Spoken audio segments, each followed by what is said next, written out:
सध्या निवडणुकांचा एकदम मस्त ट्रेंड चालू आहे आणि या ट्रेंड मध्ये आपल्या पेपरात सुद्धा निवडणुकांवर 100% एखादा तरी प्रश्न येणार आहे. मग आपण आज समजून घेऊ भारतीय निवडणूक आयोगाबद्दल, तसेच पुढच्या लेक्चर मध्ये बघू राज्य निवडणूक आयोगाबद्दल. तर मित्रांनो, भारतीय निवडणूक आयोगाची स्थापना झाली 25 जानेवारी 1950 ला. कधी झाली? 25 जानेवारी 1950 ला.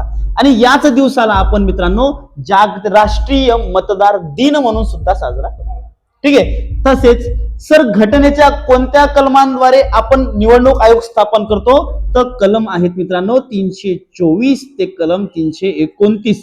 या कलमांनी भारतीय निवडणूक आयोगाला घटनात्मक दर्जा प्रदान केला. सर भारतीय निवडणूक आयोग कोणाकोणाच्या निवडणुका घेऊ शकतो? प्रश्न येतो. सर लोकसभा, त्याच्यानंतर आपली येते राज्यसभा, त्याच्यानंतर येते सर विधानसभा, ठीक आहे, त्याच्यानंतर येते सर राष्ट्रपती, ठीक आहे, आणि त्याच्यानंतर सर उपराष्ट्रपती. या सर्वांच्या निवडणुका घेत सर भारतीय निवडणूक आयोग. म्हणजे सर खासदार, राज्यसभेमध्ये बसणारे लोक, त्याच्यानंतर विधानसभामध्ये येणारे आपले आमदार, तसेच आपले राष्ट्रपती आणि उपराष्ट्रपती यांच्या सर्वांच्या निवडणुका घेत सर भारतीय निवडणूक आयोग.